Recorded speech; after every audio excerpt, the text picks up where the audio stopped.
সাতামা versus Goku fight হলে কে জিতবে? এই কমেন্টটা আমার প্রায় প্রত্যেক ভিডিওতেই থাকে। তো চলো আজকেই দেখে নেওয়া যাক আসলে স্ট্রংগেস্ট কে। যদি সাইতামা আর গোকুয়ের মধ্যে সত্যি সিরিয়াস ফাইট হয় তাহলে সেটা হবে অ্যানিমে হিস্ট্রি এর সব থেকে ডেঞ্জারাস ব্যাটল। একদিকে আছে সাইতামা ওয়ান পাঞ্চ ম্যান, যার সামনে যত পাওয়ারফুল ভিলেনই আসুক না কেন, জাস্ট একটা পঞ্চ আর গেম ওভার। তার পাওয়ারের আসলে কোনো লিমিট নেই। আর অন্যদিকে আছে গোকু সায়ান রেসের সবচেয়ে ডেঞ্জারাস ওয়ারিয়ার, যে প্রতিবার ফাইটের পরে আরও স্ট্রং হয়ে যায়।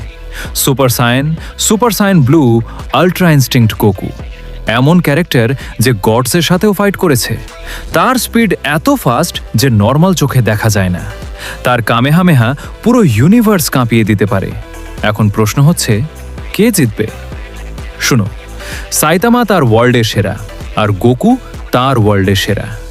তাদের মাঝে যুদ্ধ শুরু হলে আসলে বলা কঠিন কে জিতবে, কারণ তারা দুইজনই অ্যানিমের মোস্ট পাওয়ারফুল ক্যারেক্টার। তবে আমার লজিক অনুযায়ী সাইতামা জিতবে, কারণ গোকুয়ের পাওয়ারের লিমিট আছে, কিন্তু সাইতামায়ের পাওয়ারের কোনো লিমিট নেই। এখন বাকিটা তোমরা কমেন্টে বলো। আর আমাদের সাথে বাংলায় অ্যানিমে ডাবিং করতে চাইলে স্ক্রিনে থাকা হোয়াটসঅ্যাপ নাম্বারে যোগাযোগ করো।